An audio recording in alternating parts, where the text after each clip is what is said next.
नहमदुहु व नुसल्ली अला रसूलिहिल करीम।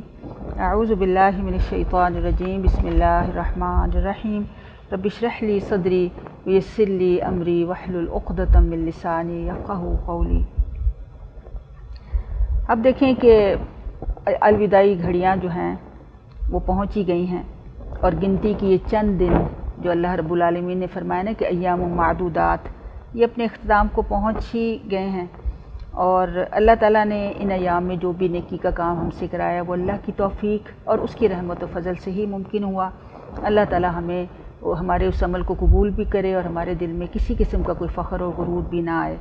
इसमें सिर्फ़ हमें ये जायज़ा लेने की ज़रूरत है कि क्या ये रमज़ान हमारे अंदर कोई तब्दीली लेकर भी आया कि नहीं, और इस हवाले से हमें चेक एंड बैलेंस करना चाहिए कि क्या, यानी सबसे पहले हुकूकुल्लाह को हम चेक करते हैं कि क्या हमने कोई भी रोज़ा जो है बग़ैर किसी उज़र के तो नहीं छोड़ दिया, क्या हमने फ़र्ज़ नमाज़ों को वक्त की पाबंदी के साथ अदा किया, और फिर ये कि क्या हमने क़ियामुल लैल यानी नमाज़ तरावी का अहतमाम किया कि नहीं किया। और फिर इसमें तिलावत कुरान के हवाले से भी ज़रूर गौर व फ़िक्र करें कि कुरान को हमने किस तरह से पढ़ा, क्या कुरान हमारे अंदर कोई तब्दीली लाने का बायस भी हुआ कि नहीं, और फिर हमने इसमें अल्लाह की रज़ा की खातिर इन्फ़ाक़ फ़ी सबीलिल्लाह, अल्लाह के रास्ते में कितना ख़र्च करने की कोशिश की जो भी अल्लाह ने हमें रिस्क दिया है। फिर हुकूकुल इबाद के हवाले से भी हमें गौर व फ़िक्र करना चाहिए कि हमने अपने वालिदैन, बहन भाइयों और दीगर रिश्तेदारों के साथ कुछ सिले रहमी भी की कि नहीं, या कतई रहमी ही करते रहे, अपने घर वालों के आराम का ख्याल रखा कि नहीं रखा, दुखी इंसानों की गमखारी की कि नहीं की,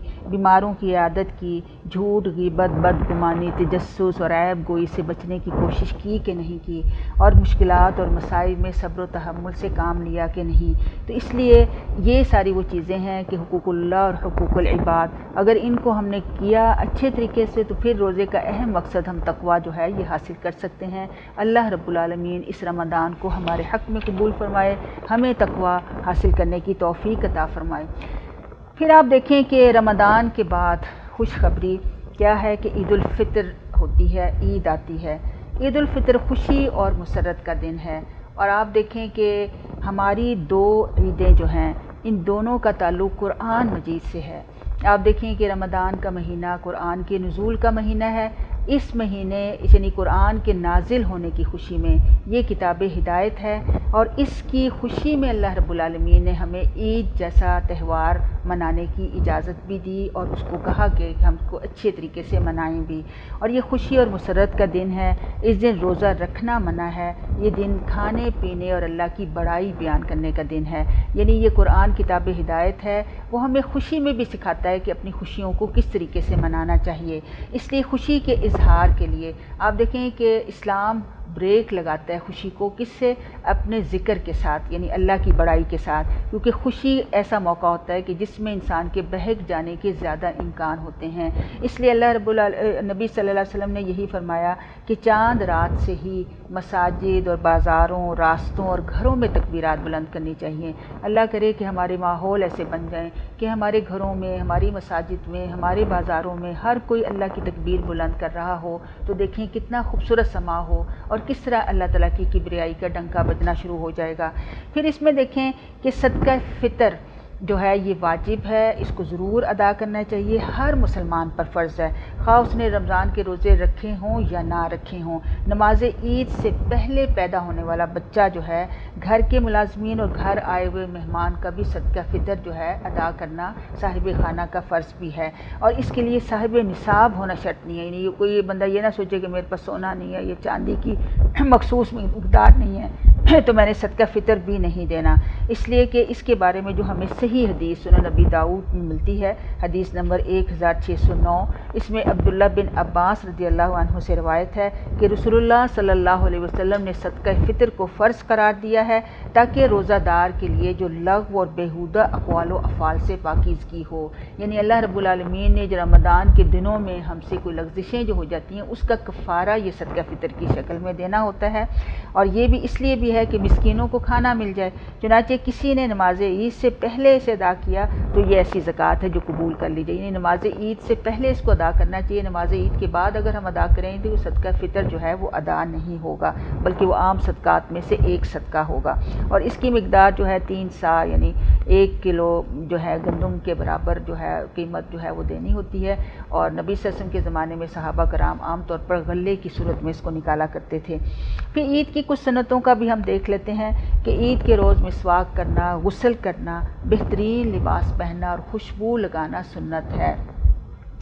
پھر نماز عید کے لیے عید الفطر کے دن، چونکہ اس سے پہلے رمضان ہوتا ہے، تو نبی صلی اللہ علیہ وسلم کی سنت یہ تھی کہ آپ مسجد میں جانے سے پہلے میٹھی چیز خصوصاً کھجوریں کھا کر آپ جایا کرتے تھے۔ یہ سنت ہمیں بھی اس کا خیال رکھنا چاہیے۔ پھر عیدگاہ جاتے ہوئے کثرت سے تکبیرات جو ہیں وہ بھی یاد کر لیں کہ اللہ اکبر،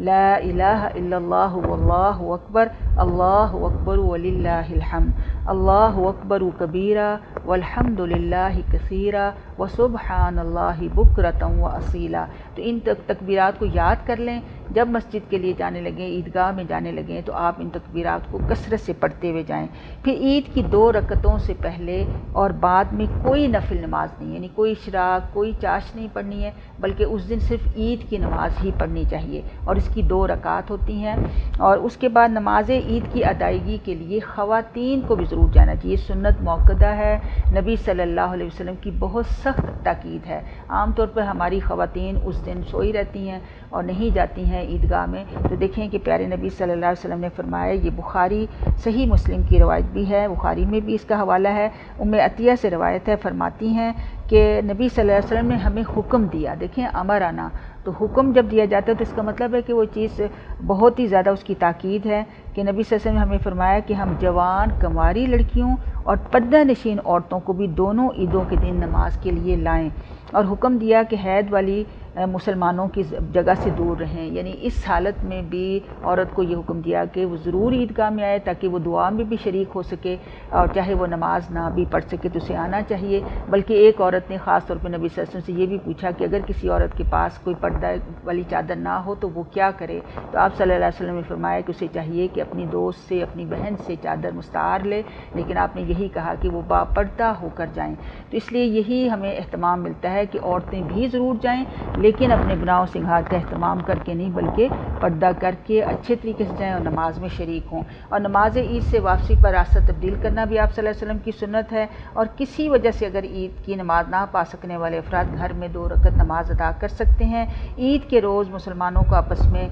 ملنا چاہیے، ایک دوسرے کی محبت بڑھانے کا سبب بھی بنتی ہے، اور اس دن صحابہ کرام جب ملاقات کرتے تھے تو ایک دوسرے کو یہ دعا دیا کرتے تھے، تقبل اللہ منا ومنکم، یعنی کہ اللہ تعالی ہم سے اور آپ سے عبادت کو قبول فرمائے جو اس سے پہلے عبادت کی۔ اس لیے دوبارہ یاد کر لیں، تقبل اللہ منا ومنکم، یعنی ہم ایک دوسرے سے گلے ملیں، ہاتھ میں لائیں، تو تب یہ دعا ہمیں پڑھتے رہنا چاہیے۔ اللہ تعالی ہمیں صحیح طور پر ہر طرح کی سنت اور قرآن و سنت پہ صحیح عمل کرنے کی توفیق عطا فرمائے۔ السلام علیکم ورحمۃ اللہ۔